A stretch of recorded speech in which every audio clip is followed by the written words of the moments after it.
Hi friends, அழகே அழகு இனி வரப்போகிற எபிசோட்ஸ்க்கான அப்புறம் தான் இந்த வீடியோலாம் பார்க்க போகிறோம். வாங்க ஃப்ரெண்ட்ஸ் பார்க்கலாம். மலரும் பாக்கியராஜும் ரொம்பவே சந்தோஷமாக கோயிலுக்கு போனாங்க. மலருக்கு இன்றைக்கி பிறந்த நாள். கல்யாணம் இவ்வளோ நாளில் இந்த ஒரு விஷயம் ரொம்ப நாளாக விட்டு போச்சு. அம்மா வீட்டில் இருந்த வரைக்கும் கோயிலுக்கு போவோம், ஆனால் அது கூட இனி இல்லை அப்படின்னு நினச்சி நான் ரொம்ப நாளாக வருத்தப்பட்டிருக்கிறேன். ஆனால் இன்றைக்கி மதியம் வந்ததுக்கப்புறமா அது நடந்திருக்குது. ரொம்பவே சந்தோஷமாக இருக்குது. இந்த மாதிரி ஒரு ஆள் கிடைக்க மாட்டாங்களான்னு எத்தனை நாள் ஏங்கி இருக்கிறேன், எத்தனை நாள் கனவு கண்டிருக்கிறேன்.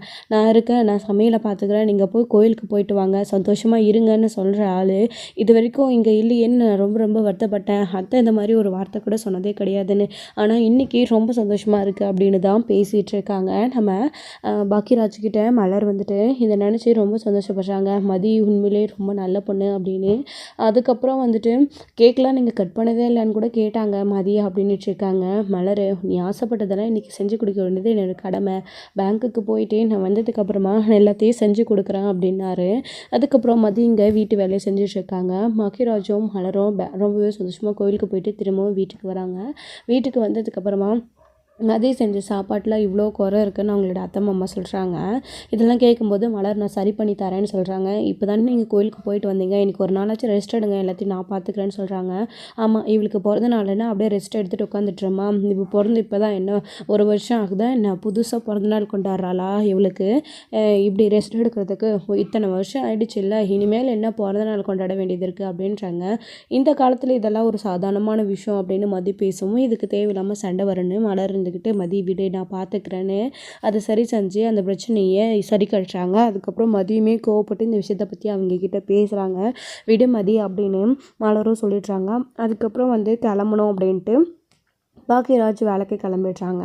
மலர், நான் போயிட்டு வந்துடுறேன், நீ ரெடியாயிரு அப்படின்னு. சரிங்க அப்படின்னு. அடுத்து இன்றைக்கி ஃபுல்லாக வேலையை முடிச்சுட்டு ரொம்ப ரொம்ப ஆவலாக காத்துட்ருக்காங்க. நைட்டு பாக்கியராஜ் ஆஃபீஸ் முடிஞ்சு வந்துடுவார். ஸோ போகலாம், வெளியில் போகலான்னு ஜாலியாக இருக்கலான்னு சொல்லிட்டு நினச்சிட்டே இருக்காங்க. நம்ம மலர் மதியம் வராங்க. பாப்பா தூங்கிட்டாளா, இன்றைக்கி பாப்பாவை நான் பார்த்துக்கிறேன், நீங்கள் ஆசைப்பட்ட மாதிரி நைட் ட்ரைவ் போயிட்டு வாங்க, ரொம்ப ஜாலியாக இருங்க, சந்தோஷமாக இருங்க அப்படின்னு சொல்கிறாங்க. இன்னும் அவர் வரல மதி, நான் அவர் வந்ததுக்கப்புறமா பாப்பாவை நான் உங்ககிட்ட விட்டுட்டு நான் போயிட்டு வரேன் அப்படின்றாங்க. வீட்டில் யாருக்கும் தெரிய வேணாம், நீங்கள் யாருக்குமே சொல்லாதீங்க, இப்படி நைட்டில் வெளியில் போகிறீங்கன்னு தெரிஞ்சால் அதுக்கும் ஏதாச்சும் பேசுவாங்க, நீங்கள் போயிட்டு விடியறதுக்குள்ளே வந்துடுங்க, பாப்பாவை நான் பார்த்துக்கிறேன் அப்படின்றாங்க. சரி மதி அப்படின்னு.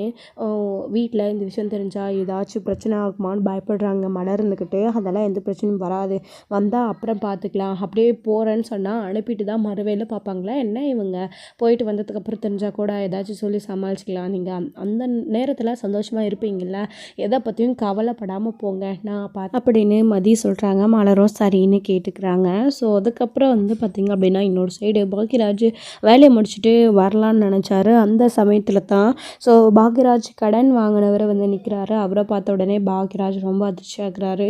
என்னப்பா, கடன் வாங்குறப்போ மட்டும் வீடு தேடி வரீங்க, அதுக்கப்புறம் கண்ணுலேயே ஆளை பார்க்கவே முடியறதில்ல அப்படின்றாரு. இல்லை சார், அது அப்படின்னு. என்னப்பா, கடன் வாங்குறப்போ என்ன சொல்லிட்டு வாங்கினேன், வட்டி எவ்வளோ ஆகுது, எத்தனை மாதமாக வட்டியே கொடுக்கல, என்னப்பா அப்படின்றாரு. சார், கொஞ்சம் நிறைய செலவாயிடுச்சு, கொடுக்க முடியல, கண்டிப்பாக அடுத்த மாதம் சம்பளம் வந்தோடனே சேர்த்து கொடுத்துட்றேன் சார் அப்படின்றாங்க. இல்லை, உன்னால் நம்ப முடியாது, என்கிட்ட எவ்வளோ பணம் வாங்கினேன், 2 மாதம் ஆச்சு, வட்டி வரல, வட்டியும் முதலும் கரெக்டாக கொடுத்துருவேன், இல்லை மாதம் மாதம் வட்டி கட்டிடுவேன், இருக்கிறப்போ முதல்ல கொடுத்து கழிச்சிடறேன்னு சொல்லிட்டு 2 மாதமாக பணம் வரல, நான் எப்படி உன்னை நம்புறது, இல்லைப்பா எனக்கு நம்பிக்கை இல்லை அப்படின்றாங்க. சார் நம்புங்க, கண்டிப்பாக கொடுத்துட்றேன் அப்படின்றாரு. இன்னொரு சைடு லேட் ஆகிட்டே இருக்குது, மலரை வெளியில் கூட்டிகிட்டு போக அப்படின்னு நினச்சிட்டு இருந்தார். இன்றைக்கி தான் வண்டியை பல்லன்னு தொடச்சி மலரை வெளியில் கூட்டிகிட்டு போகிறோன்னு ரொம்ப ரொம்ப சந்தோஷமாக பாக்கியராஜ் வேலைக்கு போனார். மலருக்கு பர்த்டே, அவங்க நினச்சது செய்கிறேன்னு. அவங்களும் சாதாரணமான ஒரு சின்ன விஷயம் அதை நிறைவேற்றுவோன்னு ரொம்ப ரொம்ப சந்தோஷமாக அவர் நிறைவேற்றுவார், கூட்டிகிட்டு போவாருன்னு ரொம்ப ஆசையாக இருந்தாங்க. இப்போது பாக்கியராஜ்க்கு இப்படி ஒரு நிலைமை ஏற்பட்டுருச்சு. சார் கண்டிப்பாக கொடுத்துட்றேன்னு இப்போ பாக்கியராஜ் அவர்கிட்ட சொல்லிகிட்ருக்கோம். அவர் நம்புறதே கிடையாது. முதல்ல வட்டியை கொடுத்துட்டு அப்புறமா வண்டி எடுத்துக்கோ, இப்போதைக்கு நான் வண்டி எடுத்துகிட்டு போகிறேன் வட்டிக்கு பதில் அப்படின்றாங்க. சார் நான் அதில் தான் ஆஃபீஸ் வரணும் போகணும் சார், வண்டி எடுத்துகிட்டு போயிட்டா எப்படி சார் அப்படின்றாங்க.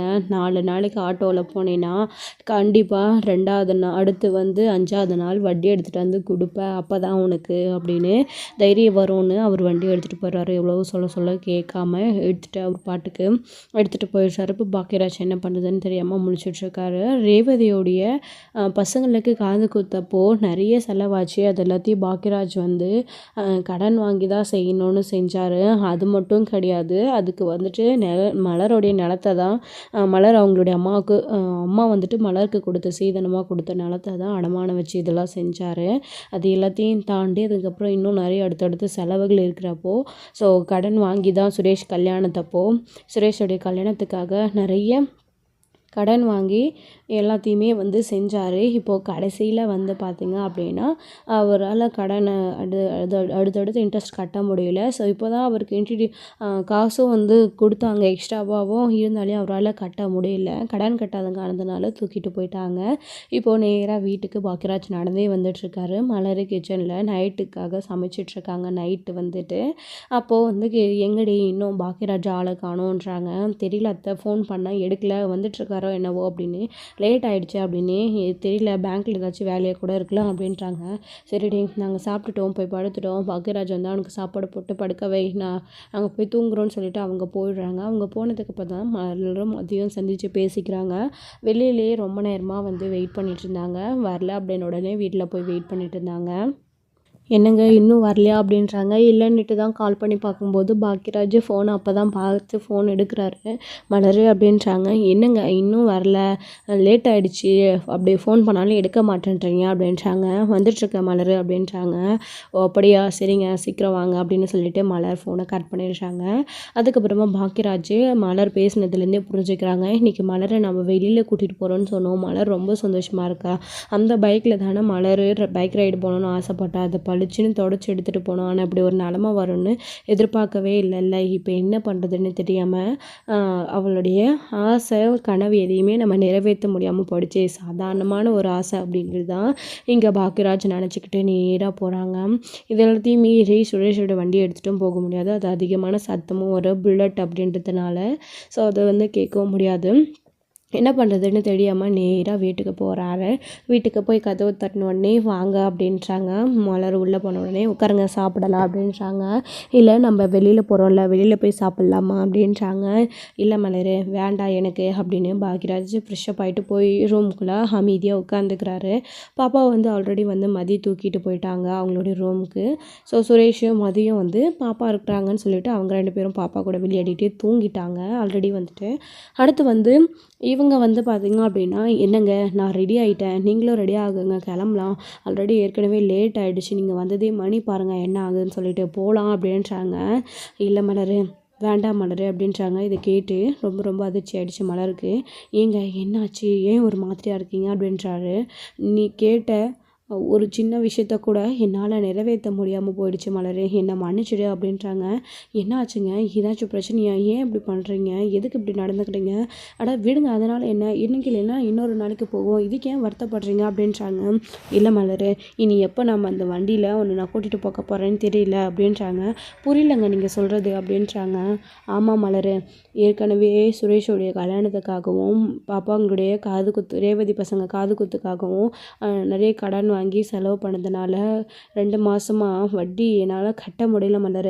பத்தாததுக்கு இப்போ கோமதி அம்மா அவங்க வீட்டிலேருந்து எல்லோரும் வந்து டூருக்கு போனோம், நிறைய செலவாச்சு. ஸோ அதனால் வந்துட்டு கொடுக்க முடியல மலர் காசு. ஸோ அதனால் வந்துட்டு வண்டியை எடுத்துகிட்டு போயிட்டாங்க மலர். பேங்க்லேருந்து வரப்போ அவர் வந்து பேங்க்கில் டைரெக்டாக பேசி இப்போ என்கிட்ட வண்டி இல்லை மலர், நான் நடந்து வந்ததுனால தான் இவ்வளோ லேட் ஆகிடுச்சின்றாரு. இதை கேட்டு மலர் ரொம்ப அதிர்ச்சி ஆகுறாங்க. என்னங்க சொல்கிறீங்க நீங்கள் அப்படின்னு. ஆமாம் மலர், வண்டி இல்லை அப்படின்றாங்க. சரி விடுங்க, இதுக்கு ஏன் ரொம்ப வருத்தப்படுறீங்க, நமக்கு கடனை கட்டுறது தான் முக்கியம், இப்போ வண்டி போயிடுச்சு நம்ம அதை அடைக்கணும்ல அப்படின்னு. நீ ரொம்ப ஆசையாக இருந்திருப்ப இல்லை மலர், உன்னை வெளியில் கூட்டிகிட்டு போக போகிறேன்னு சொல்லிட்டு, ஆனால் இப்படி ஆயிடுச்சு, என்னை மன்னிச்சிட்டுன்றாங்க. இதுக்கு ஏங்க என்கிட்ட மன்னிப்பெல்லாம் கேட்டுக்கிட்டு, இது என்ன எனக்கு புதுசாக நடக்குது, இது ஒரு சாதாரணமான விஷயம் தானே அப்படின்னு மலர் ரொம்ப வருத்தப்பட்டு பேசுவோம். இது பாக்கியராஜுக்கு ரொம்ப ரொம்ப கஷ்டமாக இருக்குது. இங்கே பணம் இல்லைன்னா நீங்கள் என்கிட்ட கேட்டிருக்கலாம்ல அப்படின்றாங்க. என்ன மலர், உன்கிட்ட எங்கே அவ்வளோ பணம் இருக்க போகுது, நான் சேர்த்து கட்டணும்ல மலர், வட்டி இன்ட்ரெஸ்ட்டு, அவ்வளோ பணம் உங்ககிட்ட எங்கே இருக்கும் அப்படின்றாங்க. நீங்கள் கொடுத்த பணம் தான் என்கிட்ட இருக்குல்ல, நீங்கள் செலவுக்காக கொடுத்தீங்கல்ல, அதை துணி எடுக்க போக மீதியை நான் அப்படியே தான் பத்திரமா வச்சுருக்கிறேன். நான் அது உங்களுக்காக கொடுக்குறேன். அது போக வீட்டு செலவுக்காக நீங்கள் கொடுக்குற பணத்தில் மிச்சம் பண்ணி வச்சுருக்கிறேன் பாக்கியராஜ். நான் உங்களுக்கு கொடுக்குறேன். நீங்கள் அதை நாளைக்கே கொடுத்துட்டு நம்ம வண்டியை எடுத்துகிட்டு வந்துடுங்க. அடுத்து இன்னொரு நாள் நம்ம போகலாம் அப்படின்றாங்க. என்னதான் இருந்தாலும் பிறந்த நாள் அன்னைக்கு நான் கூட்டிகிட்டு போகிறேன்னு வாக்கு கொடுத்துட்டு கூட்டிகிட்டு போக முடியாமல் போயிடுச்சு மலர் அப்படின்னு வருத்தப்படுறாங்க. விடுங்க, இதனால் என்ன, வண்டியை போய் முதல்ல எடுத்துகிட்டு வாங்க. வேலைக்கு போகிறதுக்கு உங்களுக்கு வண்டி ரொம்ப ரொம்ப முக்கியம். எத்தனை நாளைக்கு நீங்கள் ஆட்டோலேயே போயிட்டு வந்துட்டுருக்க முடியும்? இந்த விஷயத்த முதல்ல என்கிட்ட சொல்லியிருக்கலாம்ல அப்படின்றாங்க. வட்டி இன்ட்ரெஸ்ட் கட்டலை, பணம் தேவை, என்ன பண்ணுறதுன்னு. இப்படி நடக்கும்னு எதிர்பார்த்துக்கல மலர். எப்படியாச்சும் சம்பளம் வந்தோடனே சேர்த்து கொடுத்துடலான்னு தான் நினச்சேன்.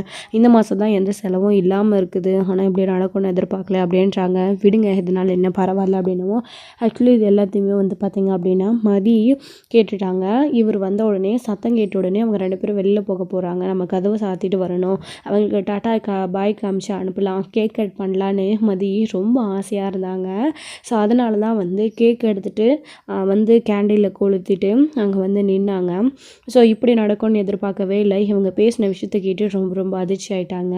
இப்போ என்ன பண்ணுறாங்க அப்படின்னா, இவங்களும் மதி வந்ததை பார்த்துட்டு பேச்சு அப்படியே ஸ்டாப் பண்ணிவிட்டு திரும்பி பார்க்குறாங்க. மதி, இந்த நேரத்தில் இங்கே என்ன பண்ணுற, வா மதி அப்படின்றாங்க. இல்லைங்க, உங்களுக்கு பர்த்டேயில் நீங்கள் இது வரைக்கும் கேக் கட் பண்ணதே இல்லைன்னு சொன்னீங்களா, அதான் கேக் கட் பண்ணி பார்க்கணுன்னு ஆசையாக இருந்துச்சுன்னு வந்தேன். ஆனால் இங்கே இப்படி பேசிகிட்டு இருப்பீங்கன்னு நான் எதிர்பார்க்கவே இல்லை. நீங்கள் பேசுகிறது எல்லாத்தையும் நான் கேட்டேன் அப்படின்றாங்க. அதுவா, விடுமதி, பரவாயில்ல, அதனால் என்ன, நீ எனக்காக கேக்லாம் கட் பண்ண கொண்டு வந்திருக்க பார்த்தியா, ரொம்ப சந்தோஷமாக இருக்குது, வா மதி அப்படின்னு கூப்பிட்றாங்க. கேக்கை டேபிள் மேலேயே வச்சுட்டு அதுக்கப்புறமா, ஏங்க இதுதான் விஷயம்னா என்கிட்ட சொல்லியிருக்கலாம், அதான் நான் ஏதாச்சும் என்னால் முடிஞ்ச ஹெல்ப் பண்ணியிருப்பேன்ல. பணம் என்கிட்டேயும் கொஞ்சம் இருக்குது. நான் ஸ்கூலுக்கு கிளாஸ் எடுக்க போய் பணத்தை காலேஜுக்கு போய் அப்படியே தானே வச்சிட்ருக்கேன். அந்த பணத்தை நான் தரேன் அப்படின்றாங்க. ஐயோ, என்னப்பா நீ இதுக்காக போய் பணம்லாம் தரேன்னு, இதை நான் பார்த்துக்கிறேன்ப்பா, ஏன் பிரச்சனை, நீ அதை உனக்காக தேவைப்பட வச்சுக்கோங்கப்பா அப்படின்றாங்க. எனக்கு என்ன தேவை இருக்க போது, ஏதோ வேணுன்றதை 1-2 வாங்குறேன், மற்ற எல்லாத்தையுமே நீங்கள் எல்லோரும் தானே செய்கிறீங்க, எனக்கு எந்த தேவையும் கிடையாது. என்னுடைய பணம் இருக்குது, நாளைக்கு காலையில் நான் உங்களுக்கு அந்த பணத்தை தரேன். இப்போதைக்கு நான் இன்னொரு விஷயம் செய்கிறேன், நீங்கள் சந்தோஷமாக இருக்கணும் அப்படின்றாங்க. என்ன பண்ணுற பாமதி அப்படின்றாங்க. இருங்க ஒரு நிமிஷம் வரேன்னு அவங்க உள்ள ரூம்குள்ளே போகிறாங்க. என்ன மதி அப்படின்னு, என்னங்க பண்ண போகிறா இவ அப்படின்றாங்க. தெரியலையே மதி அப்படின்னு, மலர் அப்படின்னு பேசிகிட்டே இருக்கும்போது அவங்க போயிட்டு சுரேஷோட கீயை எடுத்துகிட்டு வராங்க.